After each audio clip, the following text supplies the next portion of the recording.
Hi, I'm Elise of Joyful Plant, and welcome to Gardening Through Art.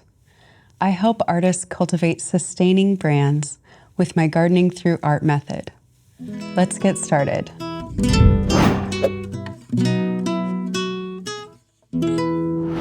Today, we'll be doing illustrated recipes to create a personalized cookbook. We'll think through seasonal favorites and record them with doodles in a notebook.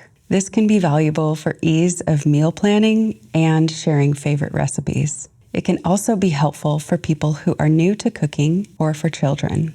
Drawing recipes is for everyone. If you can write, you can draw. Please approach illustrating recipes with an open mind and willingness to try. To follow along at home, you'll want a dotted notebook, a pen, and a ruler.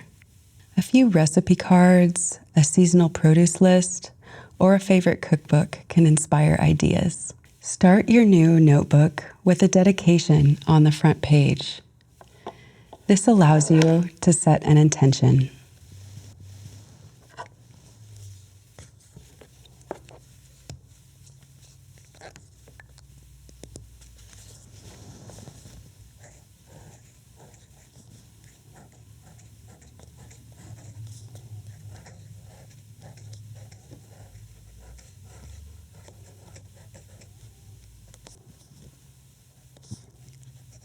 Some practice with a fountain pen can make this especially enjoyable. Leave a few pages to create a table of contents. You may choose to list recipes by the season or type of meal. For example, refreshments, appetizers, main courses, and desserts. This recipe will be focused on the seasons.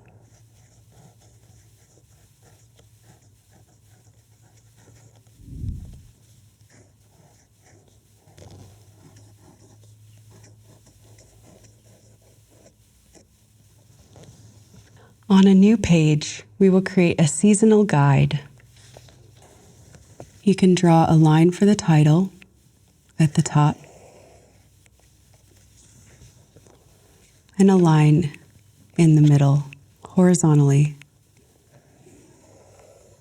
bisecting these two.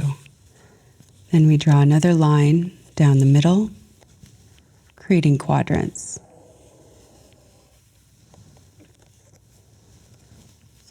Label each of the quadrants with a season: spring, summer, fall, winter.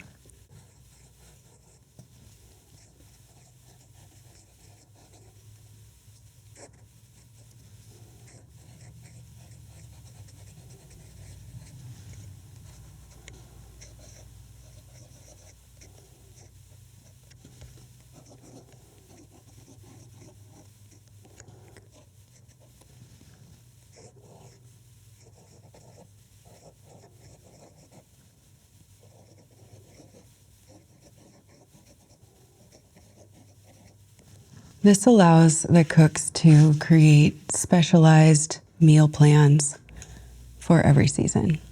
A farmer's market or almanac may have seasonal availability lists, or you may keep your own. Let's think of a couple of our favorite recipes for each season. In the spring, we like to have fresh greens,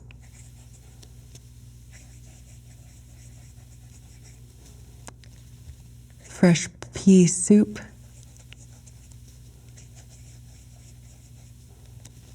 and maybe some smoothies. In the summer, we'll add egg kage, which is one of my favorite Scandinavian recipes, gazpacho, and ratatouille.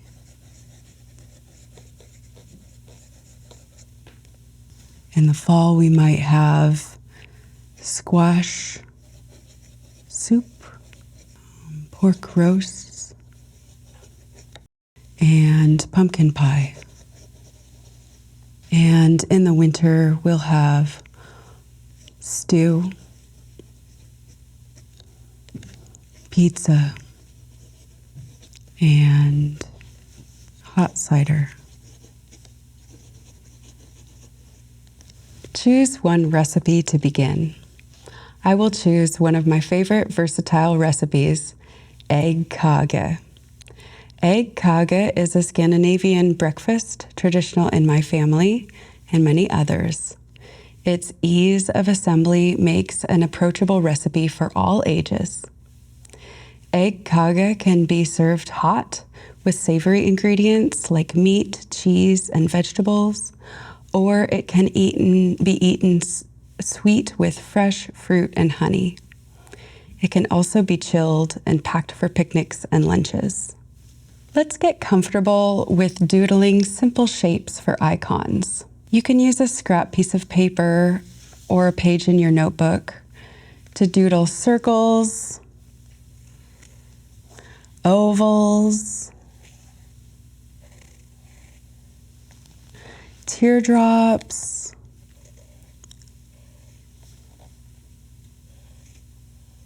and other natural shapes.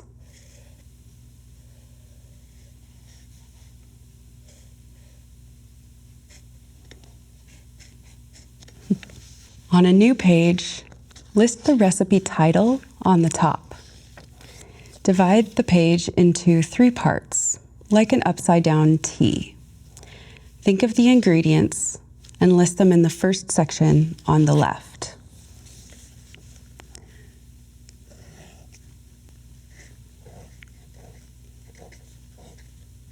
The spelling of this dish may vary based on its country of origin. The ingredients are simple. We have 3 eggs, 2 cups milk,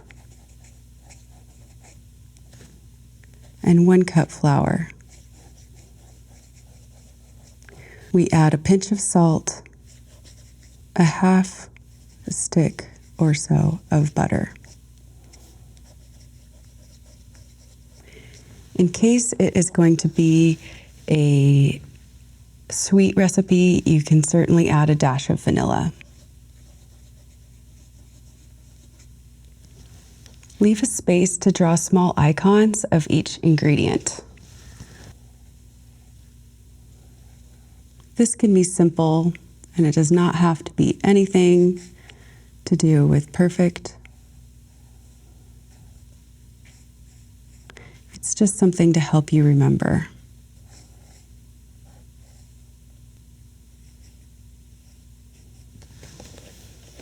The second section is for preparation. Think of each step and list it with 1 word or draw it. You can add final steps and assembly at the bottom. If you like to add color, it can be fun to attract your attention later. For this recipe, the first step is to melt the butter. So we put on the oven at 415 degrees. And we put butter in a pan. I like to use cast iron. And put that pan in an oven. We'll wait for it to melt. The next step is to mix the ingredients.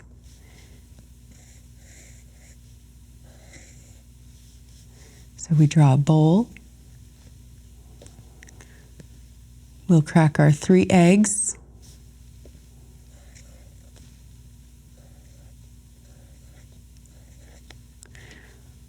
We'll probably put them into a different bowl first.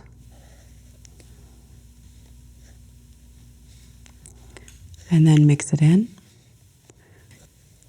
We add our 2 cups of milk.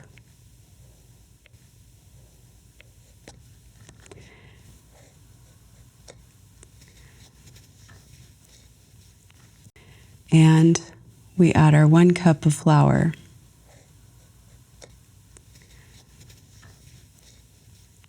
And then we stir.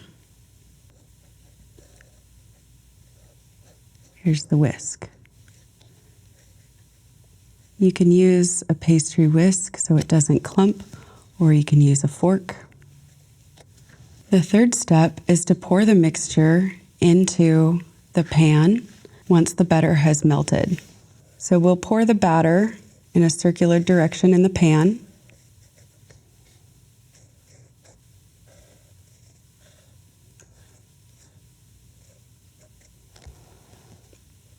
And then let it bake for 20 minutes.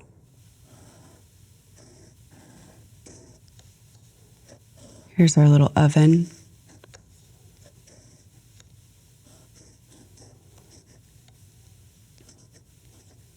The key is simplifying the approach. It doesn't have to be perfect, it just needs to help the cook see the different components of the recipe at a glance. So with 20 minutes in the oven, it goes from a low plate of batter to more of a big puffy pastry. If you have children, it's really fun to show this dish when it's just about to come out of the oven because it puffs up. And that's really fun for them. We bring them over and encourage them to notice it. You can always talk about the science that creates cooking, and it also gets them excited about the dish. When you're finished, you'll end up with a very nice slice of eggkage. It's much like a Dutch baby.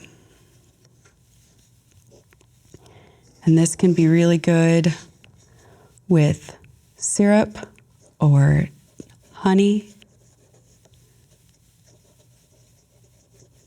plus fresh fruit. If you start looking around in your pantry for items to create icons for, it can help you plan your recipes. We'll use an example of strawberries or raspberries.